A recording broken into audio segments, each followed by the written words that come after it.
Go there. So, George, thanks for joining me this morning. Much appreciated. Thank you for having me, Jake. I appreciate it. Shout out to the cafe that you're in. What's the cafe name? I'm down at another place just by the lake, so it's like halfway between the comp location and the gym. So Nice, awesome. yeah, beautiful place. If you ever get a chance, just right on the lakeside. Great for dipping, swimming, that kind of stuff. So, and they do good coffee. Amazing. What I will do is, so George, I mentioned a little bit ago, a lot of our viewers will be in America, and we know what they're like. So, I'm just going to show you. So, British Isles, I'm on the Isle of Man in here. I'm sure we'll have a chat about that in a bit. You guys are literally across the water, right here. So I'm going to zoom in. So George is sat right here at the moment on the lake. Literally right in the middle of that lake. There we go. You're in here. Yeah. So just to give people a point of reference, when I'm stood up here in Ramsey, I can visually see all of this with my eyes. So yeah, there we go. So that's where we're at. Right. You're so close. I've never ever been to the Isle of Man. No, really, no. Yeah. It's strange, isn't it? Because I only went to Ireland for the first time. I'm 40. First time I'd ever been to Ireland was this year. Mad, isn't it? That's the same with me. I've only been once. Yeah, it's so nuts. Close. It's just so far away.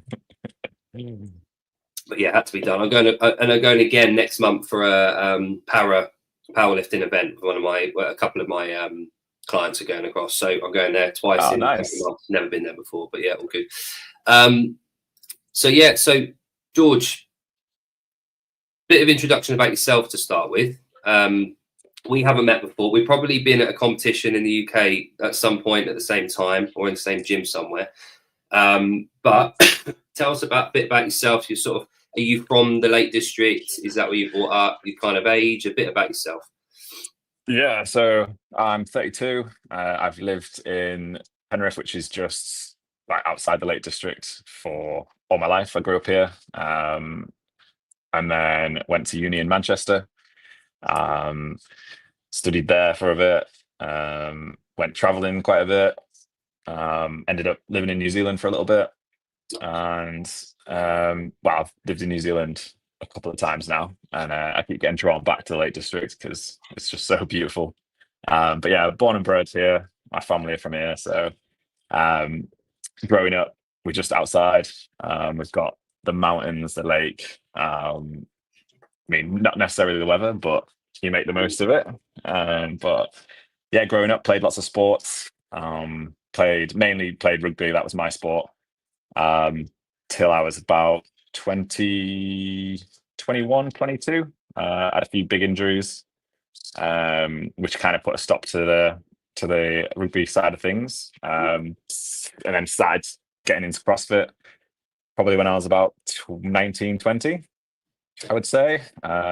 Started using it as a bit of a fitness for rugby, and then kind of, as everyone does, gets the bug, gets into competitions. That becomes the sole focus, and like everything else sort of takes a backseat, and then you realize that you can't do everything and CrossFit, so it becomes the main sport, really.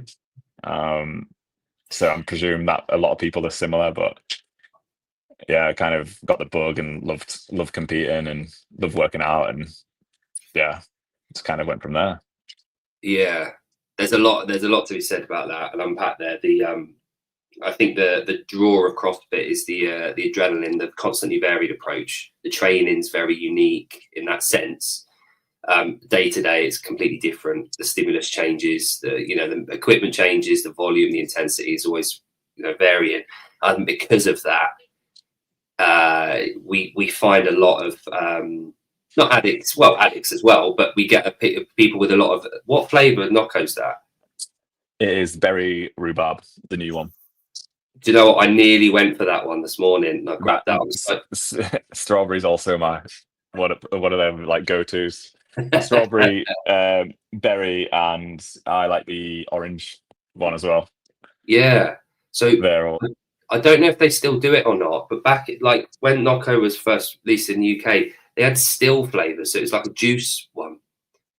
It was uncarbonated and it was amazing. And they got rid of it. It's obviously for whatever reason, lack of sales, but I used to order that shit a lot. But yeah, it's probably about 2016. That was before me, before I got into it. Now I can't stop drinking it. But the frustrating thing is, if you go to the Nordic countries, I don't know if you've had the pleasure of going up there, but they obviously Nocco's from that region. And in Sweden, you go up there and they must have 100 flavors. They've got like cola flavor, fizzy cherry cola flavor. They've got every flavor you'd want. And we get the basic sort of 5 or 6. I'll have to do a trip out there then, maybe. Yeah, it's well worth. I went to Iceland a couple of years back, and they had more flavors there. They had like Christmas flavors and all sorts. It was wild, different bear bells and stuff. And I was like, oh, they should have these back at home, but yeah. I don't know if there's a licensing agreement or whatever, but yeah, for some reason we only get they're not boring, but the classic flavors: vanilla, strawberry, and chocolate at the ice cream shop. So we get back to we get a lot of people with addictive personalities, I think, in CrossFit at the gyms because of that very nature. I was the same. I played soccer football from 5 till I was 30 odd. I tried continuing as 5 and 6 aside. I played 11 aside a little bit whilst doing CrossFit. But I found that just the volume and the thing. So I did CrossFit from 26 until present day. But I was playing from 26 to 30. I was playing football and doing CrossFit at the same time. And the one thing that made me stop playing football was injury. It was risk of injury was a infinitely higher playing football 3 times a week than it was CrossFit. And I passionately enjoyed going to CrossFit 10 times more than I did going and playing on a fucking cold Saturday morning in January with the wind and everything slapping in your face, whereas I could have been in a gym weightlifting and doing metcons. It's a no-brainer. It was similar for me. Like, obviously CrossFit gets a bad rep, or used to get a bad rep, because everyone got hurt and injured and blah blah blah. But if you come from a sporting background, especially rugby, like you were injured every Saturday. Like every Saturday you'd play, something would hurt.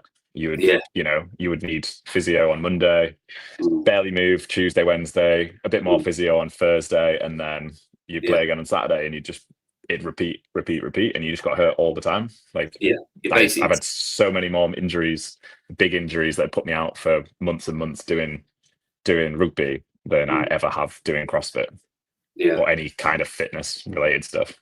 Yeah, I mean, rugby, you're taped up and hope for the best in the match, don't you? And hope literally that you come off better than the other guy. It's quite common, and I think by the time you get to your late 30s, you've had enough of the battering that you kind of. The difference being is that in our sports, the physical element, it's an open sport. You're at the whim and the mercy of someone else or 14 other people, and with CrossFit, you're in your lane. No one, unless you're at an event and there's bargy going on between it. I don't think Jake's mic is on. Can you hear me all right, George? Yeah. All right. Heidi's just chatting rubbish. Maybe turn your volume up, Heidi. But yeah, so yeah, it's you're in your lane in CrossFit. It's like the classic events, the Olympic events. A lot of the time, if you're in a closed environment, the injury rate is relatively lower because of the fact that you're in control of everything. So I think people get injured when they're trying something that maybe their body's not done before, or something maybe out of their skill zone, or something they've not really prepped for. So, we can all bash out butterfly pull-ups, but if our shoulders aren't strong enough or stable enough, then we're going to hurt ourselves. But if we've built it up over time, you're all right. Yeah. It's similar. Sorry, is my mic any better now? Is it louder? Yours? Yeah. Right. Okay, that's fine. We're back to it. I can hear you perfectly well. So okay, that's fine. Sorry to interrupt. Yeah. Heidi's got a valid question. Is G single? Am I single? Not really. Not really. There we go.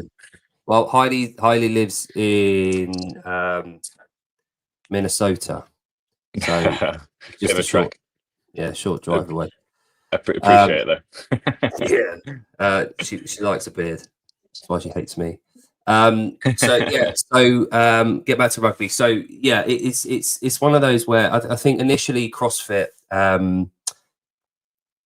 did get a bit of a roasting for being injuries, and I think for a number of different reasons, it was just a new pool of people doing things that they hadn't done before. So of course, the injury rate's gone from 0 up slightly. The people that were doing it initially were the fire breathers that did not give a shit about what they were doing, and they just went pedal to the metal, and just went to see what happens. Also, the coaching that we've got a lot better with our coaching and programming. Volume and intensity's got a lot better and varied. Okay, Heidi's going to go and dream about you. That's fine. Thanks, Heidi. Yeah, it's a totally different ball game these days, and I think, especially recently, a lot of people, including myself, have gone back to seeing CrossFit as support for other pursuits in life rather than the pursuit of itself. So, going into the gym to train CrossFit, I train CrossFit so that I can be better in life and I'm healthier and I can do everything my kids want to go out and do. And I don't have to worry about my knees hurting or my shoulder clicking or whatever. That's just where I'm at. But I think along the way, we've kind of realized that those last, the last part of the 100 words, regularly learn and play new sports are important for CrossFitters, rather than just doing it for the sake of doing CrossFit, and we'll come on to your event in a bit, District L. But I think that perfectly sums up where CrossFit should be for most people. I think your kind of events are exactly, and we'll talk about that in a bit. What I feel most GPP or most box member gym CrossFitters should aim toward, as part of their kind of annual cycle, and to test themselves. So you went to University in Manchester. What did you study there? Geology. So Right, I've got a nice. geology degree, which I've never used. What made you go into geology? Well, it was all when you're at school, like the teachers and the people around you are always saying, like, what do you want to do when you're older? This is, go to university, you'll get a good job, you'll make, a good wage, and it's quite safe. There's lots of jobs in this, blah blah blah. And at the time, I think the mining industry was buzzing in Australia, so and I always wanted to go to Australia, so I was like, oh well, I'll get a geology degree and then I'll go out there and maybe go work in the mines or whatever and make loads of money. And I'm quite interested in how the world works and how it's made and how it's formed and things like that. So it kind of spiked my interest, a little bit more than, say, PE. Well, not more than PE, sorry. It seemed more sensible than doing PE or sports science or anything like that, because everyone's like, well, you can't really get a job in that, so do something that you can get a job in. So that's why I kind of went with that, and I enjoyed it. But kind of coming out of university, I think it was a bit of a crash in the industry, and there wasn't that many jobs. So it was kind of like, oh, you just ended up doing an environmental job for a little bit and bouncing about for 6 months on one job and 6 months doing another job. And then that's when I sort of was into CrossFit, and then I, decided that I didn't really want to work for anyone else. I want to do my own thing, and I wanted to do something in fitness, and I was just trying to figure out what that was at the time. Yeah, I can't remember what the question was now, but I've rambled a little bit. Yeah, no, you're good. But maybe do it. It was one of those. It was kind of like a toss up between, interest and what would make me the most money and that kind of stuff. Almost kind of getting pushed down a certain way, I would have thought. Yeah. I think it's quite typical these days, because when you're at school, people want you to go to university and you get a job, and a safe job, and you work for 50 years and you get your pension, and then you retire, and then you die. And I'm like, yeah, nah, that doesn't sound fun to me. No, not at all. Yeah, that kind of spirit and that adventure goes hand in hand with entrepreneurship with CrossFit. I think that's where there's an intersection between that kind of that way of thinking about rebellious, not necessarily rebellious, but like Steve's company, Defiant. It's defiance. It's no, fuck you. I'm not just gonna bury myself for 50 years for someone else to earn money so that they can have fun with their kids. And I'm working 9 to 5 doing it for you, but also and being active and being like what we talked about, the active mind and wanting to be busy and being active and actually physically working hard. CrossFit ownership, like CrossFit owning a CrossFit gym does everything. It ticks so many of those boxes. So you get a certain type of person, I think, goes into affiliate ownership. All pretty funny. Do you keep up to date? Because one thing that I hear a lot about, especially the last few years, is like the lithium mining and all like the iPhones and all the like. Is that stuff that you sort of keep an eye on and knowledge base with? Not really. If I'm honest, I don't ever really look into that stuff. I don't watch the news. I don't read newspapers or anything like that. I just don't like consuming that sort of stuff. I personally just don't think it's that valuable. I just like to stay in my world, in my bubble, and keep cracking on and doing what I want to do, and not try and get affected with that sort of stuff.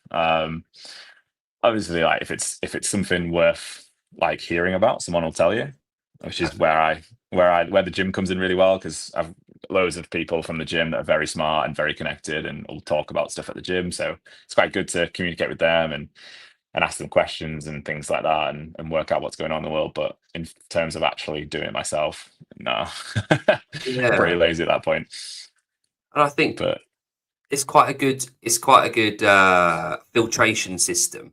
People at your gym, they know who you are and what you like to talk about and what you're interested in as a person. And two, that they're the type of people that usually have got their head screwed on, a bit more logical, a bit more hardworking. So by the time that gets through to you, it's probably filtered down so that you only consume what you actually need to hear or are interested in. That's a good way of putting it. Yeah, definitely. Yeah, I think CrossFit gyms definitely attract a certain kind of person, for sure. And obviously, it is for everyone. It is very inclusive, but it's obviously a bit more of a premium. It costs more than a regular gym, and a lot of people don't want to pay the extra, which is fair enough. But the ones that do, I think, are generally, more committed, and I feel like they have a bit more about them. Generally better. I find CrossFitters in general, like from my gym, a lot more interesting to talk to. Got more to say. Generally have more important jobs as such, or higher up in their fields, and they work harder. And obviously, it reflects when they come into the gym and they work hard there as well. So I feel like you get a very good kind of person that enters a CrossFit gym. Not that I'm slagging off any other gyms or like that. I'm sure there's obviously people in all that, but if what I found from my gym is we attract a certain kind of person, and generally very interesting, and have worked pretty hard to get where they are. Yeah, and it's the same reason we always say this. I've never known a theft in a CrossFit gym. It's because people that steal and thief don't work hard for what they get, whereas CrossFitters, they literally by definition work hard for what they want. So two of my gyms are in Greater London that I owned, and having no thefts in those gyms was quite a badge of honor compared to a lot of the other gyms in the areas at the time. But yeah, so rugby, what position did you play? I was an open side flanker. Cool. So and how tall are you? 6'1" and a bit. Ooh, I kept saying 6'2", but my friends take the piss out of me. And they're like, "You're not 6'2", and I was like, "Yeah, I am." Anyway, I got measured the other day, and I was 6'1" and a quarter, I think. So I've got to go for 6'1". Yeah, you got promoted. Yeah.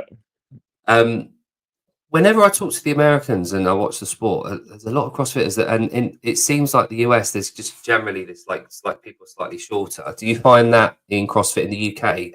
Are you still within our our domain, CrossFit, are you still relatively tall? Yeah, I would say so. Yeah, Okay. like when you go to like a higher level comp, the guys that are generally winning are smaller, shorter, probably still weigh the same, but they're 5'8", 5'9", 5'10", something like that. Yeah. And I think, well, over the years, it's obviously you can see that the champions that win are generally smaller, and it is like most of the movements, bar, rowing, and a few other ones are definitely easier if you're shorter. But obviously, you just got to make up for in other ways, I guess. It's basic leverage, isn't it? It's biomechanics. It's the shorter range of movement, the less effort you have to put in for the same reward.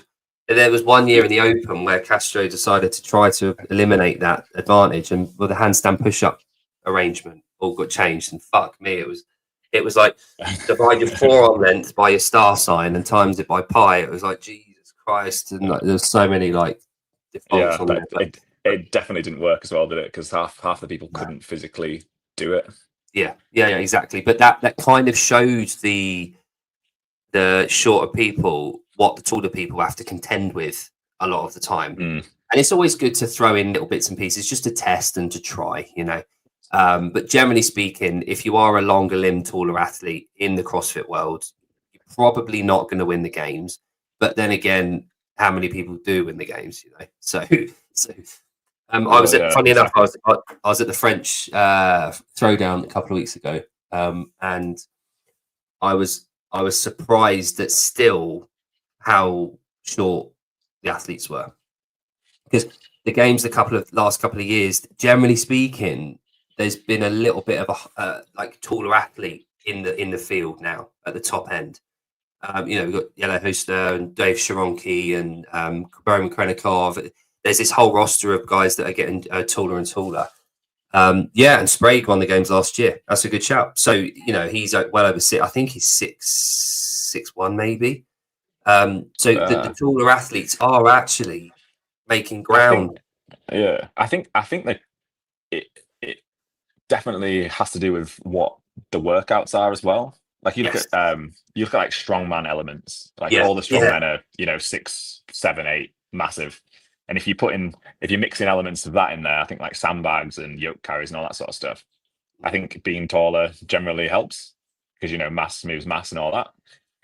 So if they're adding more elements to that, and I think as soon as you get out of like the Open where it's so it's designed for everybody, and you sort of specialize in it a little bit higher up, I think then it gives an advantage almost for some of the taller athletes if they're doing more, what was it, varied movements, not just not just pull-ups and burpees and squats. You can add different elements to that, because obviously like if a tall person squats against a small person, the time difference, even if you go just balls out and go fast, like you're not going as fast as that small person. But I think like as you get in higher up and they're adding different elements, and there seems to be a lot more running and swimming and that kind of stuff as well. Biking. Those elements obviously help the taller athlete, and when you've got a bit more limb, you've got a bit more advantage on those. I think you're right there. I think the nature of CrossFit, because of the varieties there's a lot more apparatus, there's a lot more movements, there's a lot of everything coming in. It is starting to equalize, rather than just doing the couplets and triplets of gymnastics and a barbell or gymnastics and a run. Gymnastics have taken a little bit of a step back from being the priority. You think of Atalanta a few years ago at the Run, that was 2020 now, but what was it, 100 handstand push-ups, 200 pistols, 300 pull-ups. I mean, that's not going to benefit someone that's 6'4".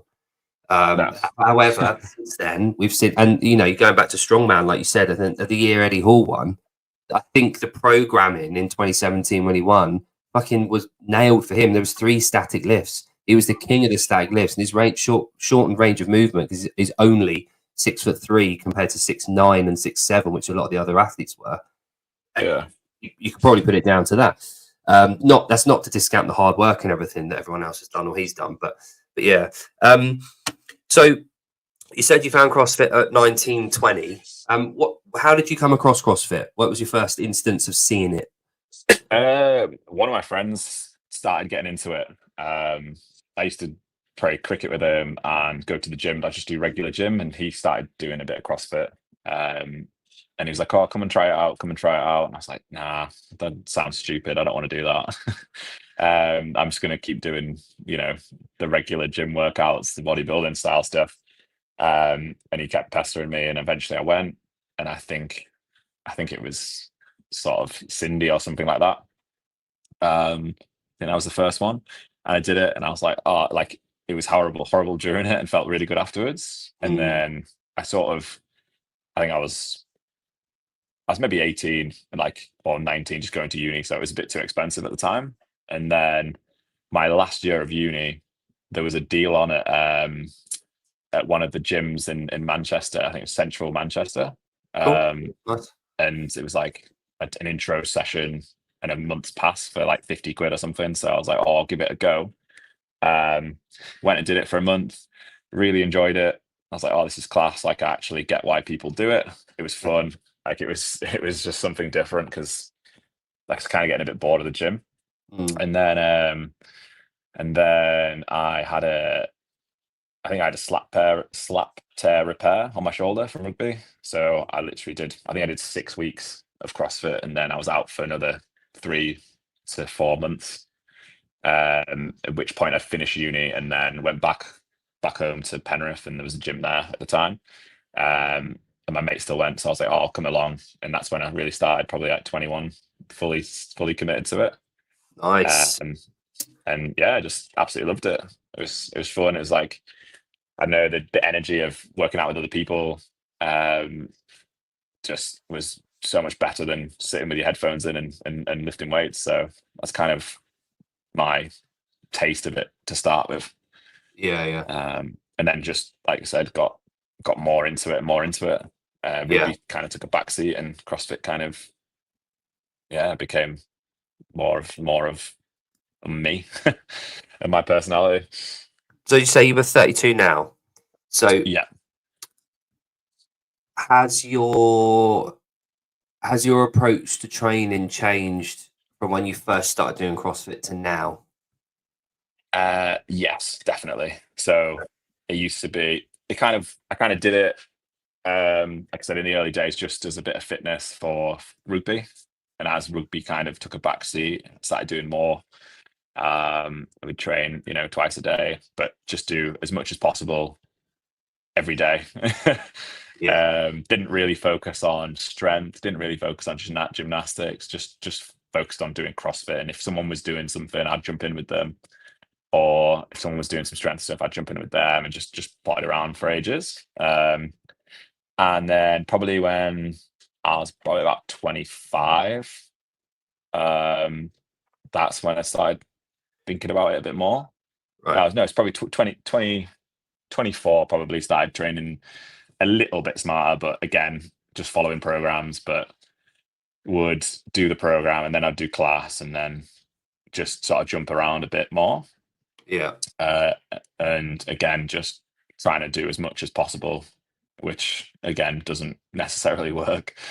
And then nowadays it's more like, right, we'll focus on a bit of strength, or we'll focus on our engine, or we'll focus on gymnastic volume or something like that. And it's more about listening to your body, and like if something hurts, just changing it out for something else, or resting that part of the body for that part of the day. Like my knees are not as good as they used to be.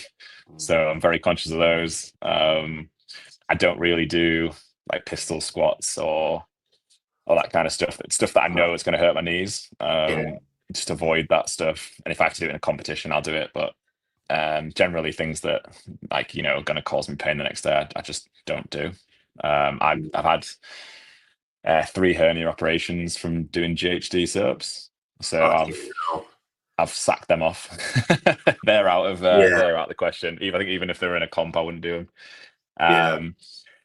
Just like stuff that just hurts, I don't do anymore. But now I go through stages of like really enjoying training and then just having a bit of dip in motivation. And at the minute I'm really enjoying it, and just sort of me and a friend are training for the Italian championships in Cool. July. So we're just sort of hitting metcons, doing a bit of strength work, and kind of what feels good, we'll do it that day. And if something's sore, we'll just change what we were going to do and mix it up a little bit.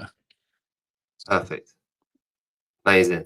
I think more people need to be intuitive with their training rather than just. I think the rise of the online programmer, and I'm one of them. You know, I program for people online. But the rise of the online programmer was sort of because it's written down in black and white. You have to do it, and then it was more volume, more, and to attract clients, people would add in just volume, and rather than getting quality. I think a lot of people just got so used to just doing what's written on the paper, they're less intuitive with the training.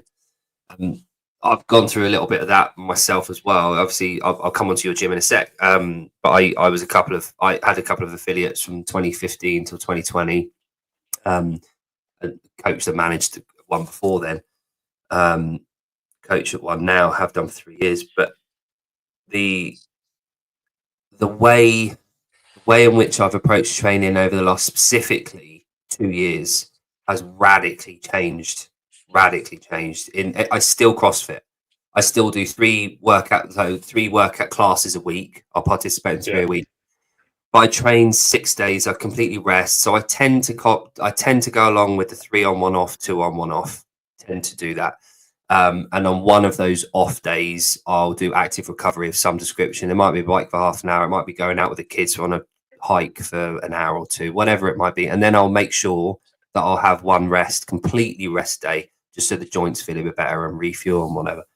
But those other 2 days that I train, I just do what I want to do. I'll walk in and I'll go, I fucking want to do 5x5 bench today. So I'll just do that. And then I might go flies. I might superset a reverse flies. I'm just doing what I want to do. The whole fucking reason I went to the gym when I was 14 was to just get absolutely swole and to look good. And that never goes away. That's always in there. But to be better at performance-based sports, you have to somewhat let go of the whole aesthetic side of it. And I think CrossFit is that difficult breeding ground of, we get into CrossFit because we know it's healthy and we look cool and all the people doing it look great. But at the same time, you've got to shed a little bit of that kind of association with aesthetics and health. You know, you have to get rid of, to some degree. Obviously, we know that there are biomarkers that, you know, lower body fat around the abdomen mean relatively better health. But yeah, it's funny, like, and you know, I've turned 40 this year, like I said, and that, not the act of turning 40, but the fact that I am 40 compared to when I was 26 doing CrossFit is I'm at a totally different point, you know. Well, we've just got I've just bought loads of machines for the gym. Cool. So I've just created like a upstairs area where we've just got a bit of resistant machines, just like a regular commercial gym that we used to do when we were younger, just to, you know, relieve some of the joints, still get a pump on, get a bit of you know, that style of training back in, instead of just hammering wads all the time and hammering, you know, gymnastics and barbell cycling and stuff like that. It's just good to get in a little bit of a bit more bodybuilding. Just decided one day. I think, well, it was actually my third whole hernia operation was July last year. And before that, my physio said you can still do like leg machines, and as long as you're not using your core. That was kind of the jump that I needed. So I was like, right, cool, enough said. So I just bought a load of machines then, and we've got like leg presses and leg extensions and that sort of stuff, hamstring curls, and I was like, perfect. I can still get my training in even though I'm injured. And it helps, like, you know, when members are you know, have hurt something and they can't do certain movements, we can just stick them upstairs and get them on a you know, a leg press if their back's sore or something like that, and they can still work the muscles that they're intended to in class. And it's good, nice accessories, building up those smaller muscles for, again, doing your gymnastics or stabilizing your shoulder or anything like that. It really helps, that kind of stuff. And I found since doing more bodybuilding, like my body feels better. Like my knees don't hurt as much, my shoulders don't hurt as much. Like it seems to Yeah, be, yeah. you know, working well alongside it. Do you know Dan and Erin Bonnet? Do you know Dan Bonnet? He's the owner over here on the island. Yeah, yeah, yeah. I met him in Marbella a Yeah, couple of years yeah, yeah. ago. He's been the last couple of years. Yeah, he's a really sound guy. He's been in the industry, in CrossFit, fucking donkeys. Knows his shit. He's 42, right? So me and him are sort of roughly the same age, and we've been doing CrossFit for the same amount of time. And we were talking like last year about feeling beaten up. Just the body's just it's not what it was. The tool and this machine that we've kind of built over X amount of years, it just isn't functioning fully the way that we want it to do, right? So he programs for the 5 gyms on the island and also a hell of a lot of people off the island around the world. And he cleverly, whenever he programs bodybuilding, he calls it bulletproofing.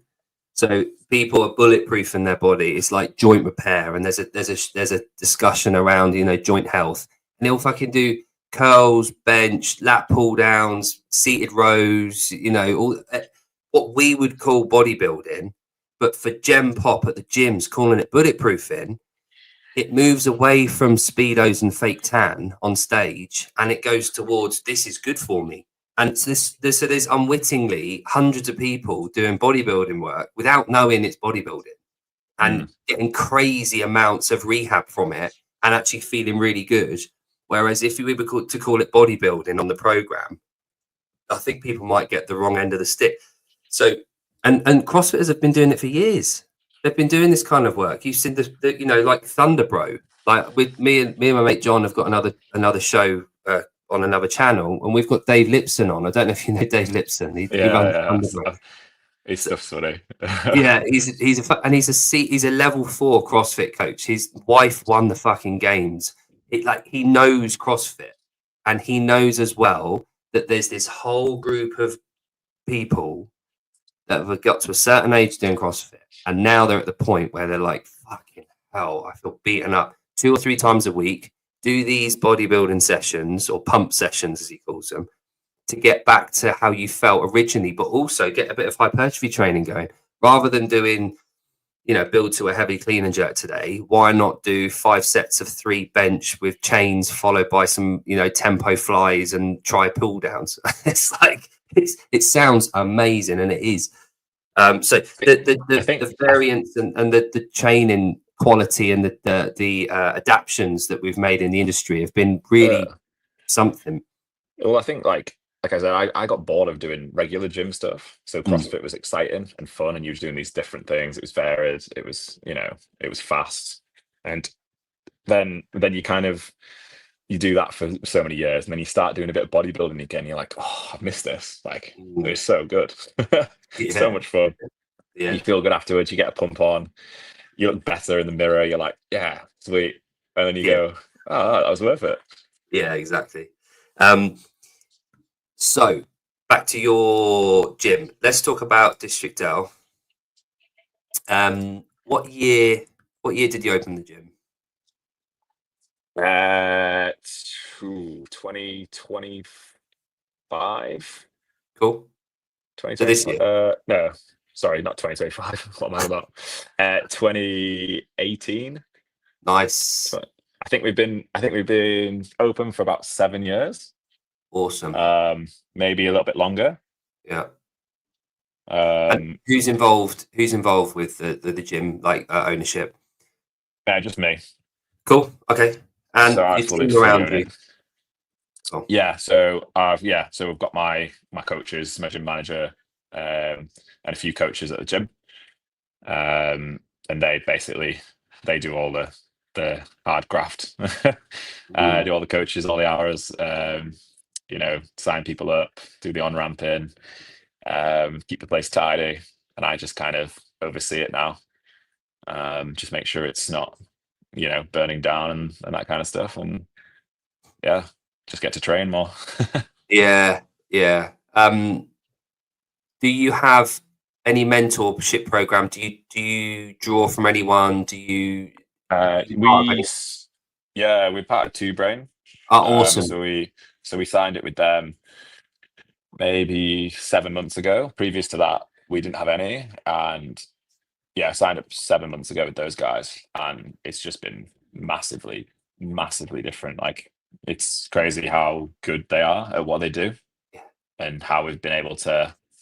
Because the gym to me was always a bit more of a hobby. Like, the competition itself was the main business, and that's what I started first. And then just off the back of that, I kind of led into opening the gym up. Um, and then, yeah, it was always a bit of a side project. Like, it um, wasn't really, my main focus. Like, I wanted to train with my friends. I wanted somewhere to train. But the comp was always the main business. And then, like, just the last sort of year, it was like, right, need to sort of take it a bit more seriously. And that's where we kind of went with with Two Brain, and trying to make it a bit more profitable. Yeah. Instead of instead of sort of breaking even, or the comp funding the gym a little bit, it was more, right, let's make some money from this now and make Yeah. it into a bit more of a business, Yeah. which it seems to be going well. So Great to hear. uh, I've spoken to quite a few people from Two Brain, and Chris Cooper is on Savon's show every few months chatting about his sort of literature and his work. I had a guy called Rickard Long on the show last month. Rickard's obviously lives in Germany in Berlin, but he's an awesome guy. He does a lot of the talking for Two Brain. But one thing that I said to him about, that I see a lot of across the board with Two Brain gyms, is on their socials. Everyone's having fun. It's all about what can we do. That May social that I think it was a May social, the social that I just pulled up then. Everyone's having fun. Everyone's experiencing joy. Everyone's in the community. Everyone's training and being active. That's something that is very apparent when you look at Two Brain gyms. It looks fun. It looks enjoyable. You don't get yeah, the serious, moody faces and the sweaty floor posts and heavy breathing. It's all, we want you to come to join us. We want everyone to be able to feel like they can do this. Come on in, have a go, and have some fun with us. And your gym seems to be your actual gym floor itself, the gym space. How do you know how big it is? Because it looks a relatively sizable facility. I think we've got 3,000 square foot footprint, and then an extra 1,000 foot on the mezzanine up top. So the actual gym floor is maybe two and a 2,500 square foot, and then there's obviously the changing rooms and stuff that take a bit of it up, and then upstairs again, you just see up there now, that's where all the machines are. Yeah. But kind of, I'm wanting to grow it a little bit more, and find another facility, but Okay. there's not a lot of units in Penrith. No. It's quite a hot spot for, like, Junction 40, and it links like the A66, the A6, the M6, links north, south, east, west. So it's quite a hot spot for, like, transport businesses and things like that. So it's quite a busy place for businesses. So it's hard to get units about. So yeah, just keep my eye open for potentially a bigger space. Yeah. As we grow, like, we think we've added an extra 60 members in like 4 months or something like that. So it's growing quick, and Yeah, you got your money back there. yeah, so it's getting there. And my goal is always to try and build the best facility that I can. Yeah. Like, all the money that the gym makes, it just goes back into the gym. So it's, Yeah. more equipment, better equipment, more more of what people want, and that kind of stuff. My mates have just finished dipping in the lake, and they're trying to put me off. Oh right, oh right. They yeah. They Yeah. sure. So I won't keep you too much longer. So It's all good. No, that's fine. the one thing, from an ownership perspective, I love the fact that you got your ski ergs wall mounted, and I know that comes with the fact that you can't off shift them around the gym. But my old facility, I ended up doing that, and the amount of the room that it created, and also the tension through the strokes. You can add about 100 calories an hour easy just by putting on the wall. So any gym owners out there humming and ahhing about that, get that done. Well, we've got a bit of like a bar that goes across, so you can't use the wall for handstand push-ups because there's a metal bar in the way.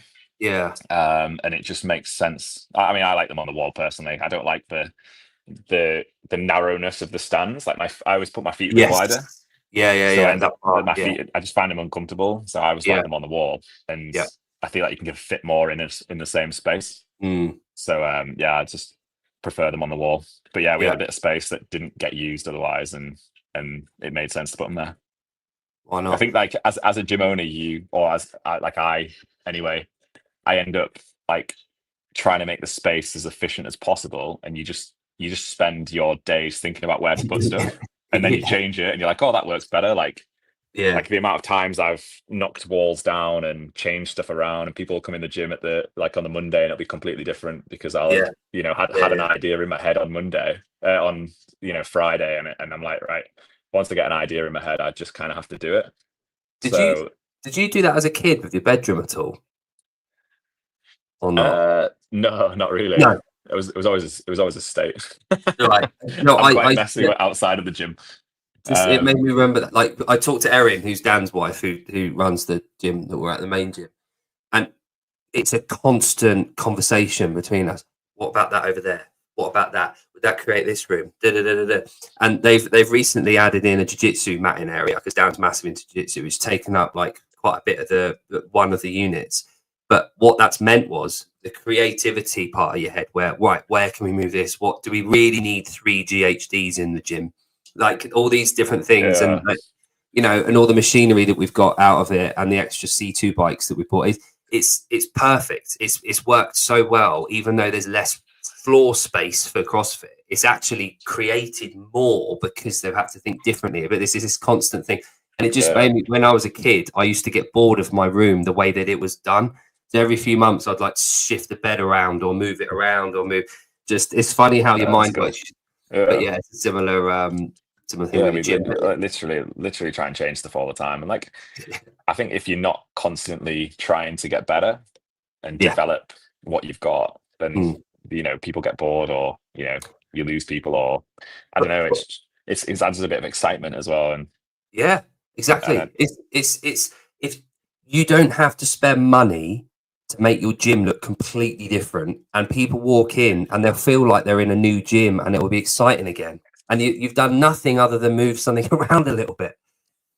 Great, isn't yeah, it? I mean, like we used to have the rig on the wall mounted. Mm, And then one day I decided that I didn't want it wall mounted anymore. I wanted it to be like a bit more social squatting, so that when you're squatting, you can go opposite someone and it's a bit more yeah, banter, and the coach can walk down the middle and doesn't have to separate from each side. yeah, So I think a few years ago I was like, you know what, I'm gonna put it in the middle, and just one weekend decided with a mate and just do it, and yeah, I think it looks way better.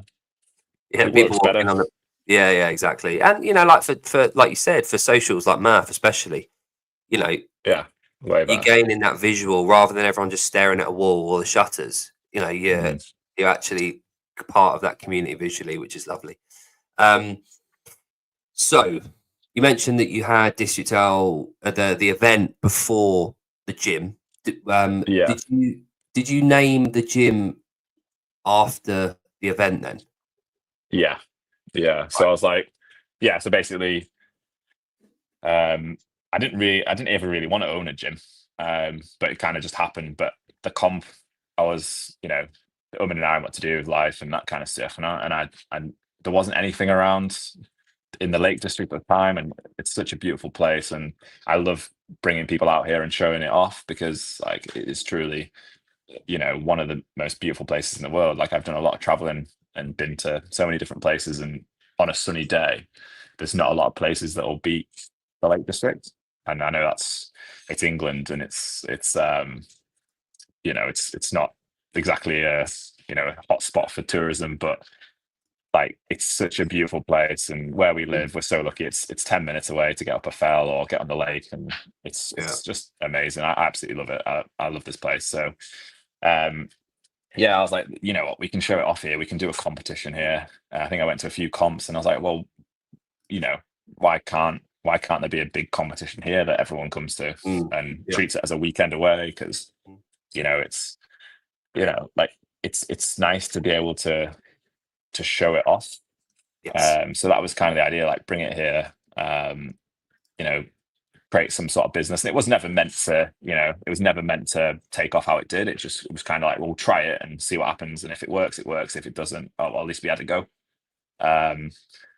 And yeah, that was kind of what led it to it. I was like, right, we'll try and do something. And you pick things up from people's comps, and you go to other comps, and you're like, oh, that was cool, or I didn't like that, or Yeah. They messed up here, so how can we mitigate that, or they did that really well, so cool, let's use that idea and this, that, and the other, and you kind of create your plan from that, and yeah, it just sort of took off. The first year we did it, that we had 45 teams, I think, so maybe of 6, so it was probably what, 240 people, 250 people. Didn't think anything of it, just sort of went, right, we're going to try and run something really smooth. Give it a bash and see what happens. Make it a fun experience, make it different, make things run on time.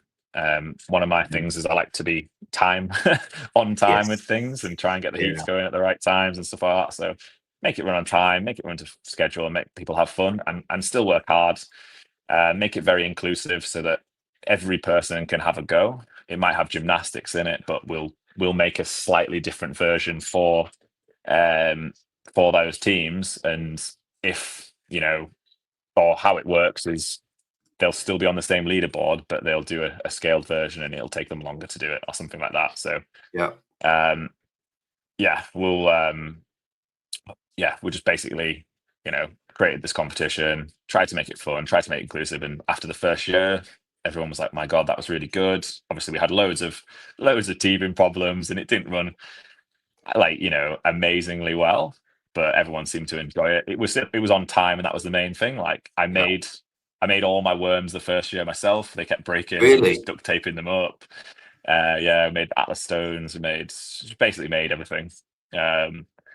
Created a rig off containers, and just tried to make it as cost effective as possible in the first year, and then from there on just built it. And we'd spent 9 months trying to get 45 teams the first year, and then within 2 weeks the second year we sold out 72 places. I capped it at 72, and we're like, sweet. The next year it sold out in 3 days, I think. So like, I don't know, 84, 90 teams or something like that. The next year, 120 teams. It took a day to sell out. Now in our 9th year, it sold out in about 5 minutes. Wow. And we have 260 teams competing next weekend. Yeah, and it's teams of 6, isn't it? Yeah, so we've got 1,600 athletes across the weekend, which will be pretty wild. Wow. That's testament to you guys for running such an awesome event, It's just like, I know it gets popular and more popular every year. I mean, we've got lucky with the weather the last few years. It's been hot and sunny, and it's just people come down from all over the country and just get to throw around in the Lake District, which is pretty cool. We get them on the lake, on the paddle boards, and up the fells, pushing sleds and lifting sandbags and worms and doing all sorts of stuff. But the whole sort of mentality is like, I want it to be like not the poor man's, the average man's CrossFit Games. So you come into a spectacle. You go into a big rig. You get to be on that main stage and do stuff that you don't normally get to do in a gym. Yeah, like you don't get to push sleds outside. You don't get to carry worms and paddleboard and do all this kind of team stuff. It's just fun. I think it's fun anyway, and hopefully everyone else thinks it's fun because they keep going back. So I was going to say, and 1,600 other people think it's fun. So at the beginning of our chat, I talked about do you know what? That'll be a great shout. I'll talk to you off air, George. But what would be really cool is if I could get you for like 5 minutes. I know you're bloody busy over the weekend. I've organised a couple of small events, but if you did have 5 minutes to jump on a quick call to show us live next week, that'd be awesome. I'm sure we could get something going. That'd be many events this year, excluding the final? Is that top secret? That would be telling. Oh, It's between 1 and 20. Good answer. So I obviously you're aware of Tribal Clash and Yeah. that what kind of what I wanted. Yeah, that what I wanted that. I partook in Tribal Clash in 2013, so the first year when it was a team of 4, and 2014 again it was a team of 4. We went all the way up to 2019. We did the Portugal trip as well. Haven't done it since, just for whatever reason. Obviously, it was shut down for a couple of years for reasons. Yeah. And Ath and Rob have taken it over. I think this is their first year. I think. But good, They did it. They did it this year, and they're going to do it the second year. awesome, I think. Yeah.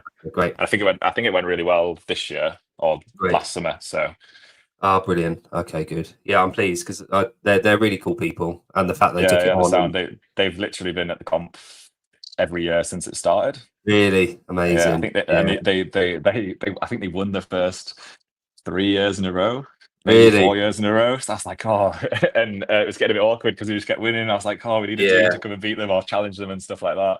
yeah.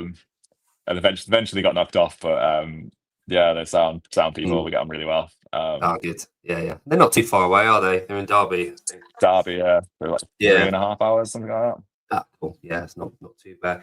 But yeah, no, I met them at Tribal. We shared a B&B with each other when my daughter was like a year old. My daughter was born a month before Tribal 2017, and then for the next couple of years, it was her birthday on the weekend. So she had her first 2 birthdays on the beach down in Bantham. That's cool.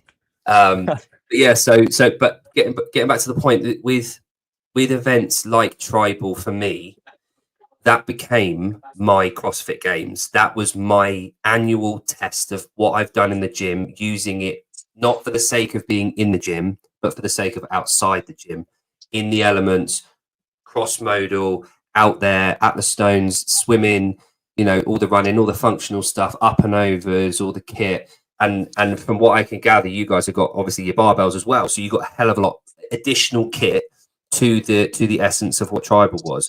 So you guys have got, I think, sort of a larger and wider, broader approach to testing fitness, like you just said about like the every man's CrossFit Games, let's call it. Has the essence of the event stayed as it was, but it's just grown? Is it just got bigger? Have you changed it over the years at all? Not really. Like everything we did in the first few years is very similar to what we're doing now. We might change the kit that we get.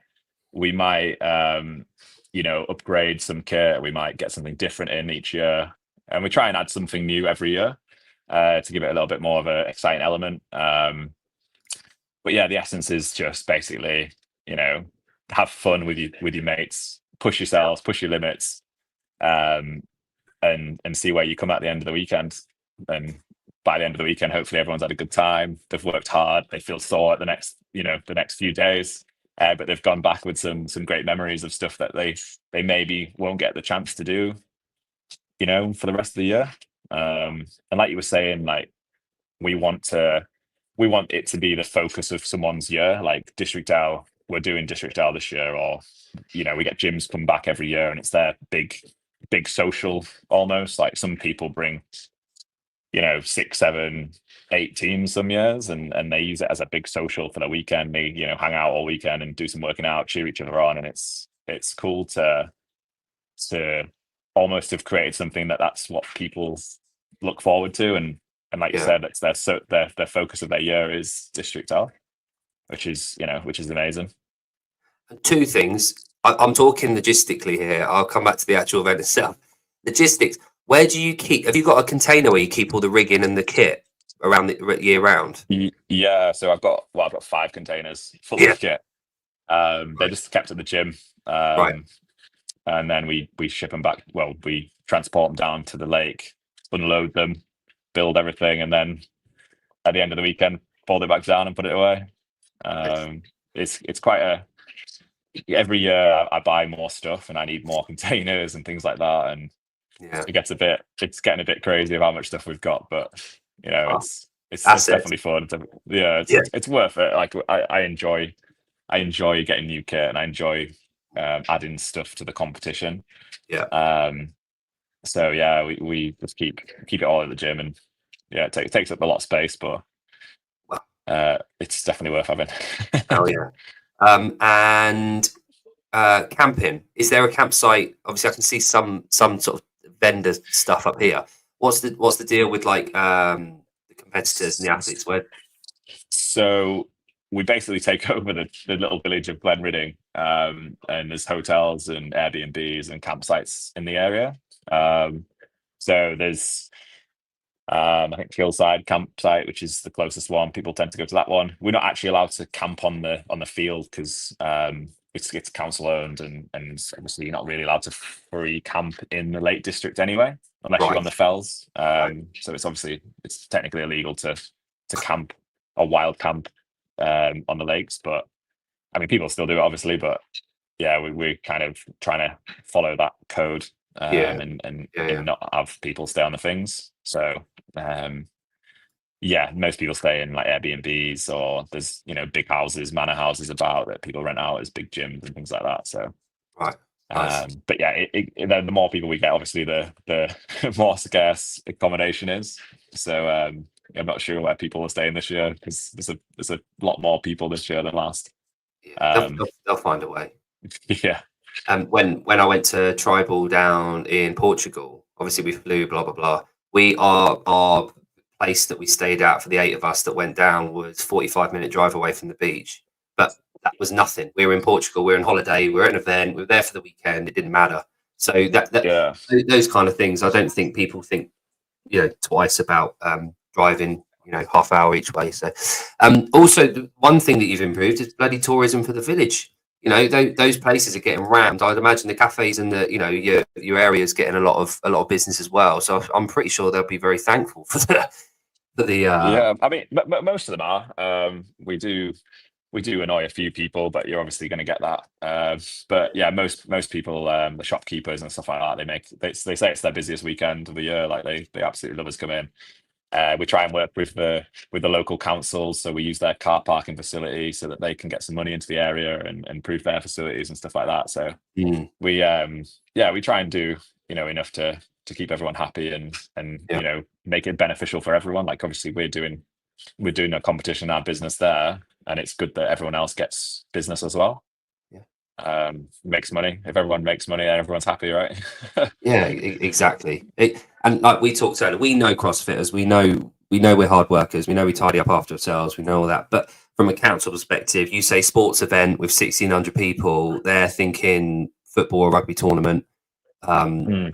The And shenanigans that go on after that. we, to be fair, speaking to the shopkeepers, like after the event and stuff, they always compliment how nice CrossFitters are and how like respectful they are, and they spend more money, and they do a lot of triathlons and Ironmen and stuff like that, and they just generally turn up, do the event and leave, don't really spend the money, and they're not, they don't want to chat and things like that. Whereas CrossFitters in general, the people we attract seem to, want to have a chat with the shopkeeper, want to, learn stuff about other people, and make it a bit more of a, I don't know, an inclusive community, and they just get praised all the time. We always get good feedback from how our competitors are so nice to everyone, and even like we get bystanders coming for the weekend who didn't know the competition was on, and they start talking to people, and they're like, oh, what's going on, and they seem really interested in it, and they go away have had an experience as well, and they always compliment on us how cool it is, and that kind of thing. I think that comes down to community and the intersection between activity and community with CrossFit. We're a destination gym. People come to us and they're there for a minimum of an hour. They'll hang around if they can. If the gyms have got the facilities, they'll hang around, have a coffee or a shake or a sit down or a stretch or use some machines. They chat, they care because they feel part of a community. They care. And when we go to these events, we meet other people just like us from all around, in your instance, all around the country and around the Isles that all come around and meet. We realize we've got so much more in common with everyone because we do this thing called CrossFit. And one of these kind of these stories that I've heard over the years that keeps repeating itself, and it's this really good practice for CrossFitters to do.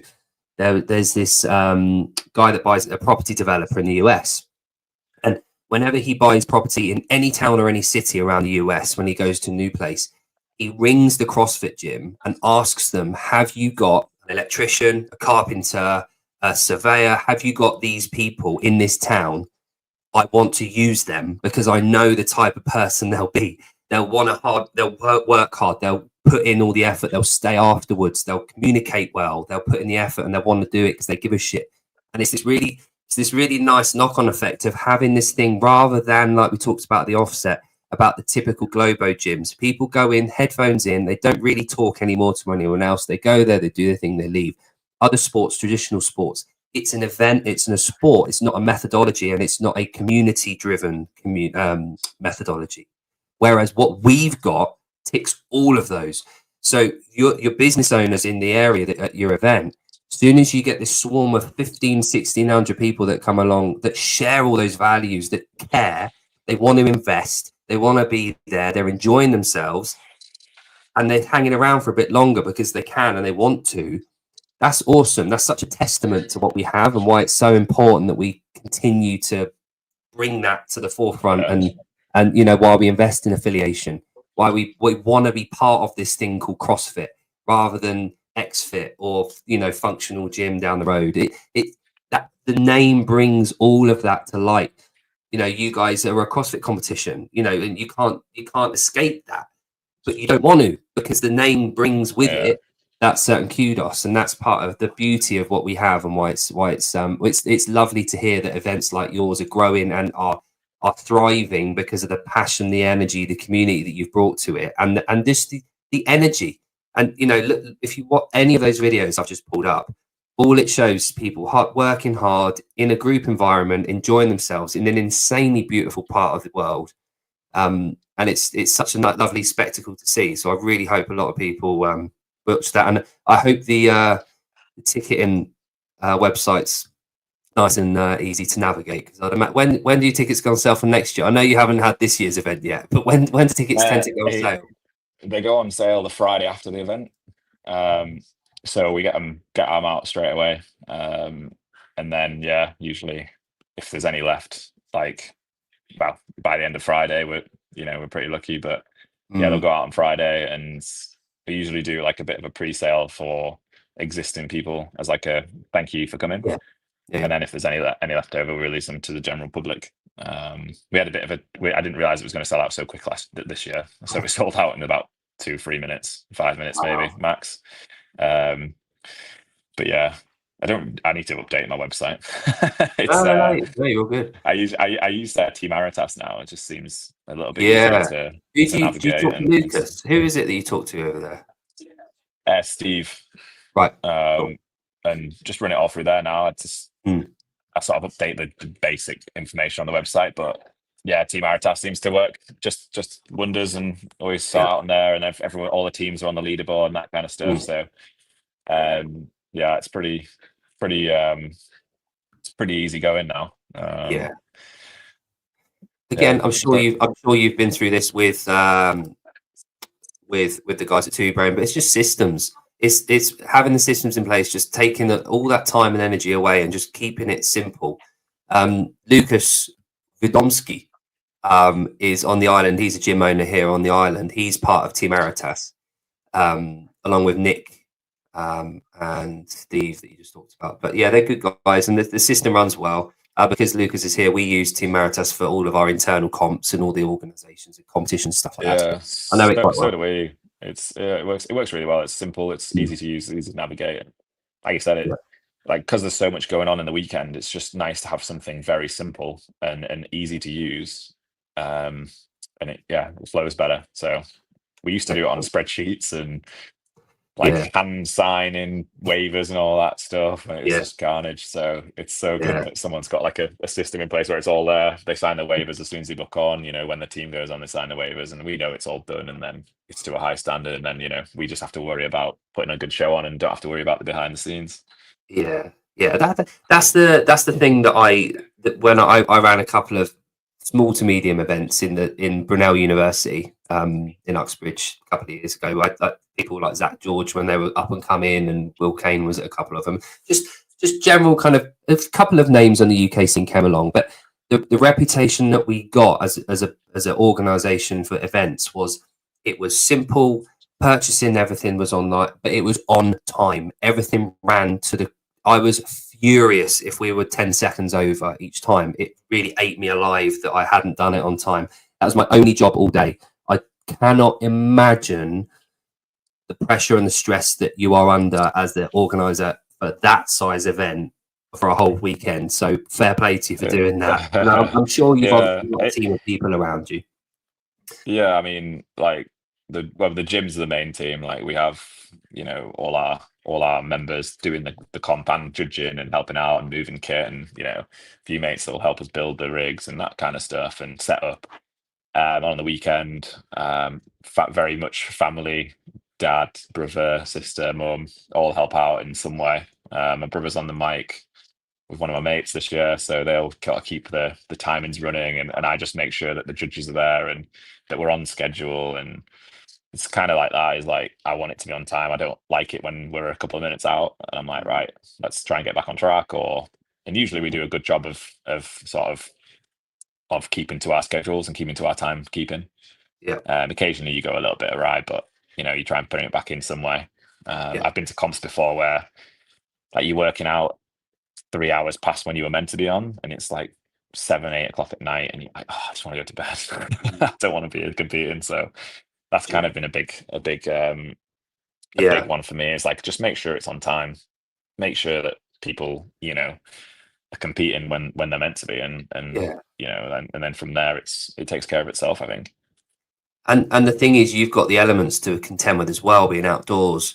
I remember Tribal one year, fucking hell, I think it was one of the last years. It was at Blackpool Sands, which was the first venue. I think they've actually gone back there now. It fucking hammered down from Saturday morning till Sunday night. It was just a shit show in terms of the weather. The tide was rough. It was like we'd camped on the beach and the tents were getting battered all night by the sea. It was like, but it was raw, and it was one of the most memorable years for us because it was just so fucking elemental. We did one in October, like a one day after COVID, because we had to cancel the main event. So we were like, right, we'll try and do a one day in October, and it was Storm Alexander or something that day, and it was absolutely carnage. Like everything was pitted, everything was covered in mud, and people were smiling, having the best time, just rolling around in the mud like kids. It was honestly one of the coolest events to watch, but also like it's just like kids playing in mud, or adults playing as kids, like, and run off into the lake, get washed off and stuff. I mean, our kit got wrecked. Like it took months and months to dry out and to clean off and stuff like that. So it was an absolute nightmare for like actually setting up and putting down and stuff like that. But when they were competing, they were just covered in mud and just having a great time and really enjoying it. So you do get you're in the Lake District. It does rain. It's going to get a wet and muddy event occasionally, but I think if you come with the mindset of, well, if it rains, we're still going to enjoy it. Then it goes well. Like obviously it's harder for us to run and stuff, but as long as people are having a good time in the rain, it doesn't matter. No, exactly. There's this picture. I won't find it now. There's this picture that I love. It's one of the only pictures that I like of myself. It's not because I'm in it. It's because it's at Tribal, and I'm right at the top of a rope climb, just about to touch at the top, and the team underneath. It was like Worm Fran or something. It was 21:59 worm thrusters and rope climbs. I think I did that. Yeah. Oh really? Yeah. So it was fucking hammering down. We were the last team, and we were 2 hours behind. So that was what made me think about that. We were 2 hours behind, but no one held it against the organisers because we were well aware of why we paused the fucking whole thing for an hour, I think. But top of a rope climb, and I touched, but my other hand slipped, and I just went down the rope like within half a second. But my team sort of caught me on the way down, and the memory of that That's one of my best memories from tribal, was me completely fucking in myself up on a rope. But that was the rawness of those competitions, when everything's clean cut and it's indoors, and it doesn't have the same effect for me, for my enjoyment factor. Obviously, everything's got a time and a place. And like, I was at the French Showdown, like I said a couple of weeks ago, it was clinical. Everything was on time. It's the 13th year, I think, Daniel's done it, and it was just immaculate. But for me, for my enjoyment, swimming up the estuary in Bantham, doing breaststroke because I can't do front freestyle, like getting my chest absolutely pumped, and then having to do a 5K run up of Woodland was like shit, but one of my favorite days of my life. So like it, and your event is providing those memories for thousands of people every year, and it must feel really cool to be able to provide that platform and to be witness to it and to have those memories yourself. Yeah, definitely. Like, I think when you're in it and you're at the weekend and your mind is focused on your tasks, it's quite hard to sort of look and take a step back and be like, wow, look what we've created. Look, people are smiling, watching people, have a great time, and it's quite hard to, to almost appreciate what you've done until afterwards. And it's like the Sunday night when, it's finished and everything's over, and you take a breath and you're like, bloody hell, like we've done this. And it's credit to everyone that helps and puts in the time, because it wouldn't run without those guys. But you just like, wow, like, we've done this again. And it's always, I think it's always, once it sells out for the next year, you realize you've done a good job because people want to come back. And it's quite hard. Like I want to spend time talking to people and during the weekend, and like, there's people that come every year and you want to have a chat with them and you want to, communicate and stuff, and you're obviously super busy and your mind's focused elsewhere. So I feel like sometimes I'm quite distant with people, like, because I'm always running around and stuff. But it's nice to, if you do go, to a gym and they're like, oh yeah, we did District L, 2 years ago or last year, and it was, and, you start talking to them then, and it's like, oh sweet, and they've got such fond memories, and you're like, oh wow, like we've given you that experience. It's pretty cool. Yeah, that legacy, it's beautiful, Yeah. and that's something that's just come out of your head. It's all your brainchild. So you should be really proud of yourself for creating that Like, kind of thing. And it can only get bigger and better now. You've gone through the rough patch of COVID and events being cancelled, and monetary, black holes that you went through, I'm sure. But the gym being such a massive success off the back of the event, and now continuing to grow, being with Two Brain, the event growing from strength to strength. You seem very happy in yourself and the way that things are running. So no, George, you've done a fantastic job, and it's credit to the UK and European CrossFit community that we've got people like yourself doing these events. So yeah, no, you should be really, really proud of yourself. And thank you. Yeah, I appreciate that. Like, no, you should be. And part of the reason behind this platform is just so that we can highlight and celebrate that what we have got as a community available to us. Now, I'm hoping that your tickets don't sell straight away, because I'm going to try and get a team from the island for next year. So I'll cool. try and get on there on time. Yeah, But let us know. We'll sort something out, I'm sure. Nice one. Cheers for your time, George. It's been really cool getting to know you a little bit. And the event's next weekend, isn't it? Yes, that's Friday. So this year we've gone for the Friday afternoon. Usually it's Saturday, Sunday, but we thought we'll try a 3-dayer and see what happens. Relieve a little bit of stress for myself having 3 days instead of 2 to ram everything into. So yeah, we kick things off Friday 3 p.m. With I think it's going to be a bit of a fun showstopper event that people hopefully will talk about for years to come. And yeah, I think the first event has cost me about 35 grand to put on just for one event, but I'm hoping people really enjoy it and get something out of it, and excited to see how it goes. Well, there's your clue, Mr. Telford. There's your exclusive. It's bloody expensive event one. But yeah, nice one. Yeah. All right, then, George. So I'll keep tabs on everything you're doing, and I'll try. I know you, like I said, I know you'll be well busy and off your feet, but even if I can grab you for like 5 minutes at some point, just to have a look around or whatever. And if you can't, I'm sure Mr. Telford, in between his heats, might be able to jump on and give me a little tour if you're busy from a spectators and athletes perspective. Yeah, well, like I said, if I've got time, absolutely, I'd love to do that. Awesome. And if not, I'm sure someone will jump on. I'll Amazing. I'll give you someone to chat to, I'm sure. Awesome. All right then. Nice one, George. Hope it all goes well, and I'll hopefully speak to you in the week before your event. Perfect, Jake. Appreciate it. Nice. Thanks for having me. George, thank you. Cheers, Bye-bye. mate. Bye.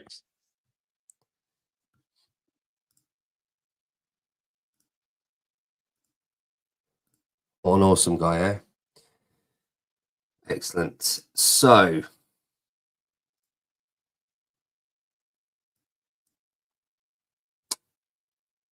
Telford, what is your actual first name? Is it Matt, Mike, Mitch, Melania?